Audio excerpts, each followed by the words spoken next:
Listo. Ahí está. Ya. Bien. Vamos entonces a explicar en este nuevo tema la cuestión del etnocentrismo y del relativismo cultural. ¿Y por qué son tan importantes, por ejemplo, para los estudios culturales y para los estudios del propio campo de la psicología? Particularmente el campo de la psicología social. Hay algunas preguntas que nos van a guiar un poco en estas reflexiones que vamos a iniciar en la clase de hoy y que continuaremos en la siguiente. ¿En qué medida el etnocentrismo puede ser positivo?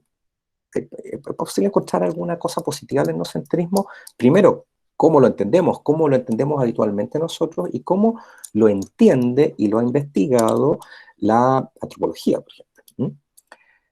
¿Cuándo el etnocentrismo se puede volver amenazante para otros? ¿Es posible practicar el relativismo cultural y la tolerancia frente a todos los actos, costumbres y tradiciones de los demás? ¿Existe un límite para la tolerancia de otras costumbres? ¿Existe un límite para el etnocentrismo también? Hay un momento en el cual yo digo, oye, hasta aquí llegamos, por favor, este es un límite donde yo voy a preservar o voy a proteger algunas cosas que yo considero fundamentales. ¿Cuál es el rol de los derechos humanos allí, por ejemplo, en esta controversia entre el etnocentrismo y la tolerancia cultural, que también denominamos el relativismo cultural? Estas son preguntas de reflexión y debate que yo les invito a que ustedes las tomen, las guarden y las reflexiones, ¿ya? A partir de lo que vamos a ir viendo en estas clases, porque el etnocentrismo y el relativismo cultural solo se puede entender en la medida que lo debatimos y en la medida en que lo vamos comprendiendo y aplicando en nuestros propios contextos de vida. Vamos a partir entonces por el etnocentrismo.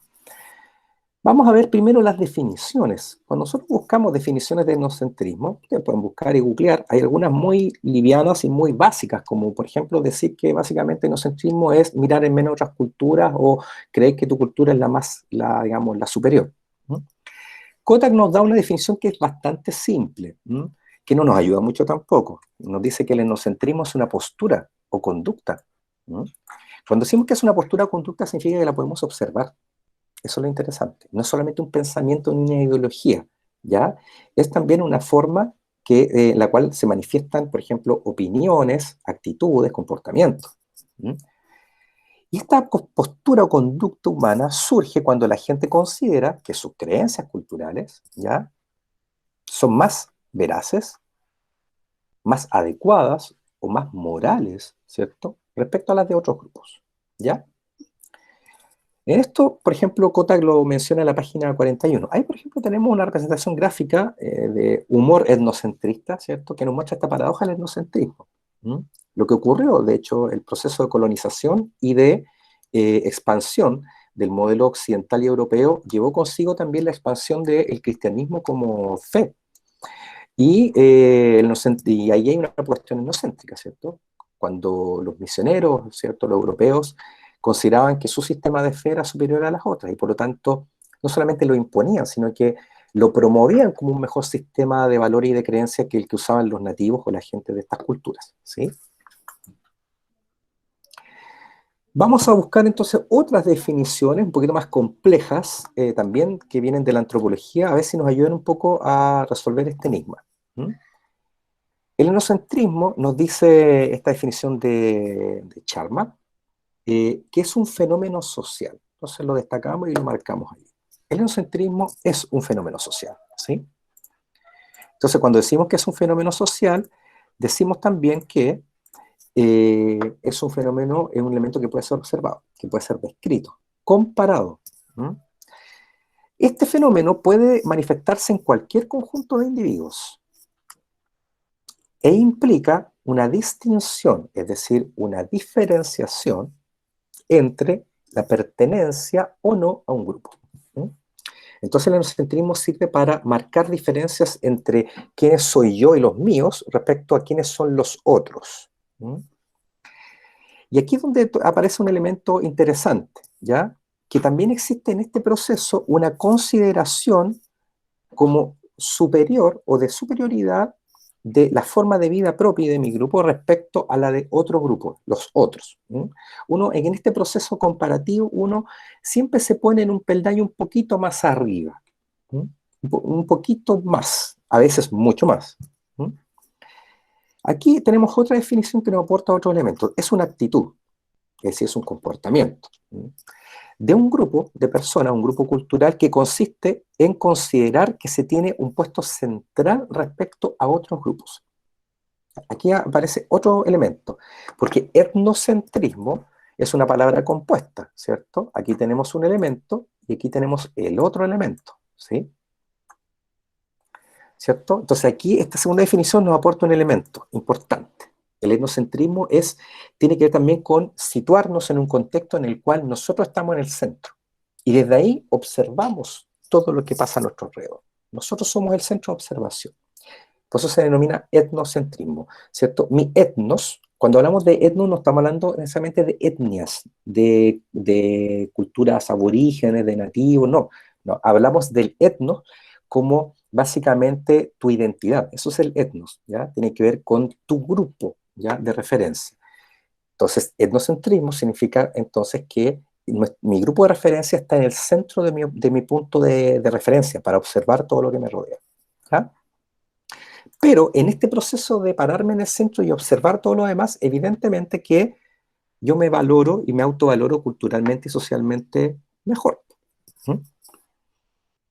Pues bien, pero aquí hay un elemento importante que también agregamos. En estricto rigor, como lo plantea y lo observa y lo investiga la antropología, el etnocentrismo es básicamente una tendencia, un fenómeno de una persona o de cualquier grupo humano que consiste en interpretar la realidad a partir de los propios parámetros culturales. ¿No? En estricto rigor, esa es la mejor definición porque es la que nos permite entender las funciones del etnocentrismo, los aspectos positivos del etnocentrismo y también los defectos del etnocentrismo. ¿Sí? Si solo pensamos que el etnocentrismo es sobrevalorar lo propio, no entendemos la complejidad del concepto, porque uno puede ser etnocéntrico, ¿cierto? Pero no necesariamente amenazar a otros, ¿ya? Con su etnocentrismo. Pues bien, entonces, ¿qué es el etnocentrismo en estricto rigor? Es un modelo, una forma de interpretar tu realidad, ¿cierto? Y además interpretar la realidad y tratar de entender la realidad de los otros, pero a partir de tus marcos y parámetros culturales. ¿Mm? Y esto es interesante, ¿por qué? Porque nos remite a una definición compleja de antropología que se las compartí y que la propone Clifford Geertz, ¿se acuerdan? Cuando decíamos, Clifford Geertz nos dice, la cultura es un contexto que te rodea, y ese contexto es un universo simbólico, ¿cierto? Dentro de lo cual todo lo que tú haces resulta inteligible, comprensible, normal, natural, adecuado, ¿cierto? Por lo tanto, eso significa básicamente etnocentrismo, es una forma de percibir la realidad. Y esa forma de percibir de la realidad no es objetiva ni es neutral, ¿no? Es etnocéntrica, ¿no? Yo no puedo ver ni entender la realidad como lo haría alguien en Japón, un otaku, ¿no? Porque tendría que ser socializado en Japón, haber vivido mi infancia y mi adolescencia en Japón, entender lo profundo que significa, ¿cierto? Esto que es el fenómeno manga y anime. ¿Mm? Pero como yo no tengo esa capacidad, ¿cierto? Porque no soy nacido en Japón, entonces yo solamente puedo entenderlo e interpretarlo usando mis parámetros. Y por eso yo en Chile, otaku chileno, yo tomo algunos elementos y los interpreto, ¿cierto? Los imito, trato de comer como lo hacen ellos, seguir ciertos principios, pero de cierto punto de vista no puedo ir más allá. Me cuesta ir más allá, porque yo vivo mi realidad según mi propio etnos, según mis propios parámetros en los cuales yo he sido socializado. ¿Mm?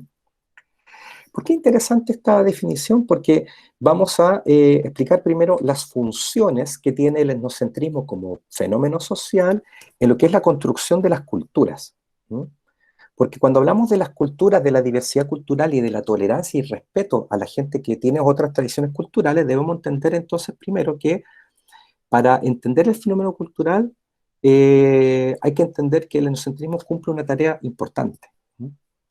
Claude Lévi-Strauss, uno de los más importantes antropólogos de la historia de la antropología mundial, de origen francés, respecto a la cuestión del etnocentrismo, un tema que también él investigó en su desarrollo de lo que se denomina la teoría estructuralista, planteaba que el etnocentrismo es natural y consustancial a la especie humana. ¿Mm? Anoten eso. ¿Qué nos quiere decir Lévi-Strauss? Básicamente lo que veíamos en las láminas anteriores, es decir, que el egocentrismo, los seres humanos no podemos escapar de él. ¿Mm? todos somos, en el estricto rigor, que nos quiere insinuar Levi-Strauss, todos somos etnocéntricos. ¿Mm? Porque básicamente el que tú pertenezcas a una cultura y tengas una identidad cultural y no solamente individual, es decir, tú eres un miembro de un grupo, digamos, la condición para ser miembro de un grupo es ser etnocéntrico. ¿Mm?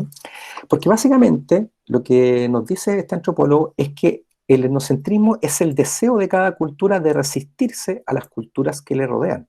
¿Mm? Es una forma de marcar un límite con los demás, un límite incluso saludable, ¿ya? De distinguirse de los demás. ¿No? Siempre buscamos diferenciarnos de los otros. O sea, yo, por ejemplo, yo me siento parte de esta comunidad, de este vecindario donde vivo, y los de la otra calle, ¿cierto? Ya son otros, ya distintos. Mi hijo ha crecido en este lugar, ¿cierto? Y ya tiene elementos etnocéntricos. Él obviamente valora y entiende el mundo desde este lugar donde ha sido socializado. Lo que nos quiere decir entonces Levi-Strauss es que cada cultura busca, y cuando decimos cultura estamos hablando de grupos, de subculturas, ¿ya? Busca marcar ciertos límites, ¿sí? Para marcar la diferencia entre nosotros y los demás, ¿sí? Las culturas, para no perecer, para no morir frente a otras culturas, en estos procesos de intercambio cultural, donde a veces una cultura termina desapareciendo, siendo devorada culturalmente por otra, deben permanecer de alguna manera impermeables. Todas las culturas son permeables desde el punto de vista de que siempre intercambian con los demás, pero tienen un grado de impermeabilidad, una especie de núcleo, ¿cierto? Un núcleo etnocéntrico donde están aquellos elementos más fundamentales, que incluso no son transables, que de hecho el hecho de cambiarlos significa la desaparición de la cultura como tal. ¿Mm? Y aquí estamos hablando de los elementos lingüísticos, sociolingüísticos y básicamente los sistemas de creencia, mitos, leyendas y aspectos, y los sistemas mágicos religiosos y las cosmovisiones, son elementos fundamentales. Si tú transformas ese núcleo, transformas básicamente toda la estructura de la cultura. Es lo que ocurrió, por ejemplo, y está documentado en los procesos de colonialismo y de asimilación cultural y de imposición cultural, que lo hemos visto en Latinoamérica y en muchos otros países, ha ocurrido y ha generado esto, lo que se denominan los etnocidios, es decir, la desaparición de una cultura porque ha sido fagocitada por otra, de carácter más etnocéntrico, ¿ya? Pues bien, todos somos etnocéntricos, nos dice Levi-Strauss, y de cierta manera tiene razón. Cuando solo entendemos entonces que el etnocentrismo es una forma de ver la realidad, tú has sido criado en una forma de ver la realidad, evidentemente que entendemos que el etnocentrismo está con nosotros siempre. De hecho, nosotros viajamos por el mundo llevando nuestro etnocentrismo en la maleta. Cuando tú vas a otro lugar, ¿cierto? Dices, oh, vamos a probar comidas nuevas. Y siempre estás comparando, diciendo, ¿cierto? Este asado no es como el asado a la chilena. Esto le llaman cazuela o le llaman guiso. Es mejor, ¿cierto? Es mejor la cazuela a la chilena. No sé, cosas por el estilo. Mira esta creencia, mira esta costumbre, qué extraño, nosotros no lo haríamos así, ¿cierto? Y ahí entonces empiezan estos juegos comparativos. Qué extraño, qué interesante, qué distinto a nosotros. Otros viajeros dirán, ¿cierto? Qué extraño, pero además qué vulgar, qué inmoral, qué asqueroso, qué repugnante, ¿cierto? Y ahí entramos entonces en otros terrenos del etnocentrismo, ¿sí? Pues bien, desde el punto de vista antropológico, entonces decimos que nosotros y todos los grupos sociales y culturales tienen un componente etnocéntrico. ¿Sí? En ese sentido, hoy en día, básicamente las ciencias sociales y la antropología prefiere utilizar otro concepto que suena mejor que el etnocentrismo es un concepto problemático, porque como está el concepto de etnos o de etnia, entonces uno dice, ya, pero los grupos religiosos pueden ser etnocéntricos, sí, ya, pero los grupos religiosos no son grupos étnicos. Efectivamente, es correcto. Entonces, ¿qué concepto usamos mejor? Sociocentrismo. Hoy en día entonces utilizamos el sociocentrismo como un concepto que es mucho mejor que el etnocentrismo para entender que dentro de las sociedades contemporáneas, sociedades como la nuestra, cohabitan muchos grupos culturales que tienen dinámicas etnocéntricas, ¿no? O sociocéntricas, ya lo podemos denominar mejor, ¿sí? Básicamente, ¿qué es el sociocentrismo? Es eso, es decir, usar como modelo de referencia tu propio marco social cultural, tu propio, digamos, sistema. A veces, por ejemplo, hay personas que son socializadas dentro de comunidades rurales, territorios, comunidades indígenas, grupos religiosos, y que adquieren no solamente una estructura lingüística, ciertos códigos lingüísticos, sino que además sistemas de creencia totalmente distintos. ¿Mm? Pues bien, entonces el etnocentrismo cumple una función dentro de las sociedades, sí. Algunas de las funciones que cumple el etnocentrismo, que podríamos denominar aquellas funciones fundamentales o saludables del etnocentrismo, está esta, que contribuye, ayuda a mantener la cohesión social, cohesión, es decir, el vínculo, la fuerza, ¿ya? Y la lealtad a los principios del grupo. Es decir, nos ayuda a sentirnos parte de algo más allá que yo mismo y mi grupo y mis intereses. Yo soy parte de algo más. Y por lo tanto, cuando me siento parte de algo más, yo también tengo que, de cierta manera, ser leal a esos elementos, ¿m? A esos valores, ¿cierto? A esas costumbres, a esos rituales, con mayor o menor grado de lealtad. ¿M? Porque hay personas que, por ejemplo, yo les puedo preguntar, ¿qué tan leal o qué tanto adscribes tú, qué tan cohesionado o integrado te sientes a esto que llamamos la cultura chilena? Tú puedes decir mucho, poco, nada, pero de cierta manera uno cumple con ciertos elementos etnocéntricos. ¿M? En segundo lugar, el etnocentrismo, como proceso social, se transforma en una pauta de referencia. ¿Mm? ¿Para qué? Por ejemplo, para todo lo que tiene que ver con conservar algunos aspectos fundamentales de tu cultura, generas lazos de solidaridad al interior de los grupos y de las comunidades, generas lazos de lealtad, de cooperación, ¿m? De defensa e incluso de supervivencia en grupos. Porque sí, cuando tenemos dinámicas culturales en donde hay grupos que se ven amenazados, apelan a sus elementos etnocéntricos para protegerse. Los conflictos étnicos, las guerras étnicas, tienen un fuerte componente que tiene que ver con esto, ¿m? Con grupos que defienden a ultranza sus marcos culturales porque los ven amenazados. Y de hecho hay guerras, las guerras civiles, las guerras etnotribales, son, digamos, básicamente es aniquilar a otro grupo, ¿m? Considerarlo una amenaza. Por lo tanto, la defensa de esos elementos son, digamos, son de vida o muerte. ¿M? A veces eso de vida o muerte es también un juego simbólico y no solamente un juego real. ¿Ya? En la cultura operamos en distintos niveles. Uno puede ser etnocéntrico de manera simbólica, ¿ya? Nunca acabar con nadie, pero simbólicamente uno puede ser etnocéntrico. Hoy día nos encanta ser etnocéntricos en las redes sociales, de manera simbólica. ¿Mm? El etnocentrismo, ¿cierto? Y esto es interesante, es un fenómeno que mezcla tanto elementos racionales, que se te enseña, ¿cierto? Que tú comprendes racionalmente, cuando tú dices, yo puedo identificar ciertas tradiciones, ciertas formas de ser de mi cultura que yo valoro, eso es un elemento racional. Pero aquí esto es lo interesante, el etnocentrismo está lleno de elementos afectivos, es decir, que nos conectan con las emociones. Por eso es tan complejo, porque las emociones no es fácil manejarlas. Ahí tienen una foto, ¿cierto?, de estos rasgos racionales como afectivos. Chile, ¿cierto? El concepto de Chile, el concepto de esta cultura, y todo lo que significan los colores, la bandera, no solamente colores y bandera, también es una emoción. ¿M? Cuando la gente canta, ¿cierto? A rabiar el himno nacional cuando va a jugar, ¿cierto? La selección nacional y defender nuestros colores y nuestros ideales, porque la roja de todos no solamente un equipo futbolista, ¿cierto? Que ganan mucha plata por lo demás. ¿Ah? No, son representantes de nuestros colores, pero no solamente nuestros colores, porque además representan cierto, y queremos ver ciertos valores e ideales en esos jugadores, ¿cierto? La roja de todos, la garra chilena, la fuerza, la fiereza, la solidaridad, el aguante, ¿m? El que vamos con todos esos elementos también. Por eso el tema del fútbol, por ejemplo, y de los deportes, exacerban los elementos etnocéntricos, pues, los elementos nacionalistas, la pasión por tus colores y por tu cultura, porque no solamente defender una camiseta en un partido. Todos sabemos de que el fútbol, ¿cierto? Y todos estos deportes a nivel global son también escenarios simbólicos donde compiten, ¿cierto? Nuestros etnocentrismos. ¿Mm?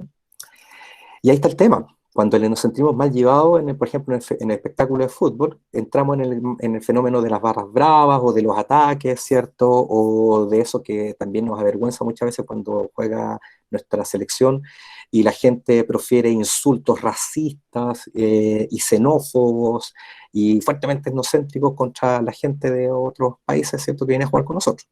Y que de hecho hoy en día la FIFA lo castiga, ¿no? ¿Se dan cuenta cómo el etnocentrismo debe ser gestionado? El ejemplo es el fútbol. Cuando el etnocentrismo se pasa de la raya, se convierte en xenofobia.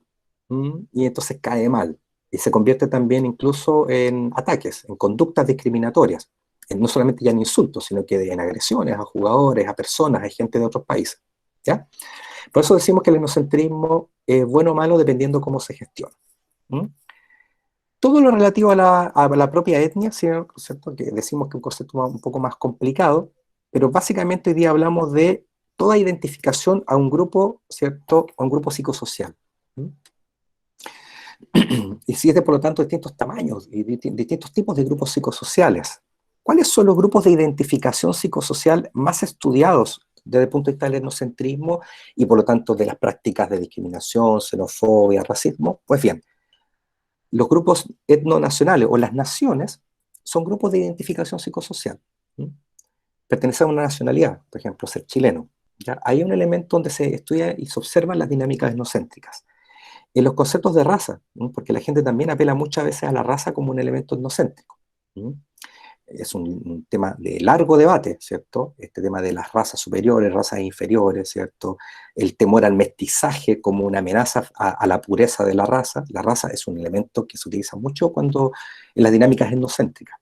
La religión es otro grupo, otro lugar en donde ocurren dinámicas etnocéntricas. El clan, la comunidad religiosa, la comunidad territorial, la comunidad étnica, ¿m? El grupo étnico. Son una serie de dimensiones en donde se observan y se investigan muchas veces estos fenómenos del etnocentrismo. ¿M? Pues bien, el tema entonces es que sabemos que nosotros constantemente estamos evaluando a otras sociedades a partir de lo que nosotros somos, ¿cierto? Esa es básicamente la dinámica etnocéntrica. Siempre miramos a otros y nos comparamos. ¿M? Cuando viajamos, cuando otros vienen aquí, cuando interactuamos con otros culturalmente distintos, lo que hacemos es eso, evaluarnos, contrastarnos. ¿Mm? ¿Qué comen? ¿Cómo piensan? ¿Cómo celebran? ¿Cómo bailan? ¿Cómo duermen? ¿Qué rituales tienen? ¿Ya? ¿Qué creencias tienen? ¿Por qué? ¿Cuáles de esas se parecen a mí? ¿Cuáles son muy extrañas? ¿Cuáles podrían incluso ser amenazantes para mí? ¿Ya? Para mí, culturalmente hablando. ¿Ah? Pues bien, entonces el enocentrismo es súper importante porque nos permite entender las diferencias con otros grupos, ¿m? Estas particularidades culturales y preservar esas particularidades, ¿cierto? O incluso modificarlas, porque en ese contacto, muchas veces, en ese contacto cultural, la gente cambia ciertos patrones. ¿Sí? Uno no es siempre socializado de buena manera, ¿ya? En estos procesos uno también descubre que de repente hay ciertas prácticas en nuestra cultura que en otros lugares no son bien vistas y por lo tanto valdría la pena revisarlas. Cuando entremos en toda la dimensión, por ejemplo, de las relaciones de género, dentro de las estructuras sociales, podemos encontrar eso, como hoy en día hay ciertas culturas que, por ejemplo, tienen determinados tipos de costumbres que no son bien vistas en muchos otros lugares y por lo tanto las modifican. Entonces el etnocentrismo tampoco es simplemente decir, no, yo soy de esta manera y no puedo cambiar. El etnocentrismo nos permite también incorporar nuevas miradas y modificarlas. ¿Mm? La comparación con otros grupos psicosociales, ¿cierto? O grupos de identificación psicosocial es un proceso entonces inherente y fundamental en esto que llamamos la construcción de nuestros vínculos sociales. ¿Mm? Por lo tanto, en conclusión, todos somos etnocéntricos, todos de una u otra manera somos socializados de manera etnocéntrica en distintos grupos por los cuales nosotros transitamos en la sociedad. ¿Mm? Pues bien, entonces, ¿dónde está el problema? ¿Mm? Porque hasta aquí hemos dicho, bien, el etnocentrismo entonces parece que tiene un propósito, no está allí porque sí, no es un defecto de la sociedad. ¿Mm? Si yo soy etnocéntrico, entonces yo no tengo un problema. Qué bueno saber que todos somos etnocéntricos, pero que no todos tenemos un problema con el etnocentrismo. ¿Dónde está el problema entonces? Pues bien, humor gráfico, humor etnocéntrico. ¿Mm? Lo que tenemos es una representación de dónde el etnocentrismo se empieza a transformar en algo problemático. ¿Lo pueden ver? Y tenemos un clásico, ¿cierto?, chiste etnocéntrico respecto a las visiones de dos mundos totalmente distintas. ¿Mm? El mundo liberal, por ejemplo, como está representado a la derecha, perdón, a la izquierda, ¿ah? En este caso, ¿cierto? Ambas piensan exactamente lo mismo, pero desde marcos culturales y etnocéntricos totalmente distintos. ¿Mm? La mujer de la izquierda, ¿cierto? Posiblemente, ¿cierto? Occidental, evidentemente, tiene una forma, ¿cierto? Etnocéntrica de percibir la realidad que tiene que ver con lo que ella considera la libertad, ¿cierto? Y la relación con el cuerpo. ¿Mm? Entonces ve a otra mujer que está a su derecha, y la compara en función de cómo es ella, ¿cierto? Y dice, bueno, qué triste esa pobre mujer, ¿cierto? No puede andar por la calle mostrando su cuerpo, no puede disfrutar, ¿cierto? De algo tan natural, ¿cierto? Pobre mujer esclavizada por los hombres de su sociedad. Y la otra mujer desde su propio marco cultural, ¿cierto? Esta mujer musulmana, la mira y dice, pobre mujer, ¿cierto? Que también es objeto, ¿cierto? De dominación por parte de estos hombres que la cosifican y la obligan a utilizar un bikini para sentirse deseada, amada o valorada. ¿Mm? ¿Cierto? Pobre mujer occidental que está atrapada entre la anorexia y la bulimia, tratando de imitar un cuerpo perfecto para ser aceptada por la sociedad, que impone códigos estéticos y que obliga a las mujeres, ¿cierto?, a autoculparse constantemente y autodañarse. ¿Se dan cuenta que el humor etnocentrista de hecho, ustedes pueden buscar muchos, digamos, humor etnocentrista que nos ponen estas paradojas?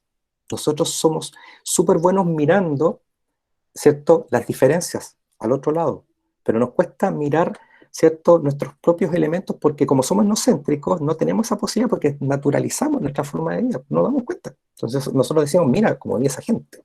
¿Mm? Sin embargo, nosotros tenemos a veces los mismos problemas. Pues bien, entonces aquí nos acercamos al etnocentrismo como un problema, ¿sí? Este es el elemento más importante del cual hablaremos en la próxima clase. Hablaremos entonces de la xenofobia y del racismo, aquellos elementos complicados y cuando decimos que el etnocentrismo está mal gestionado o mal conducido.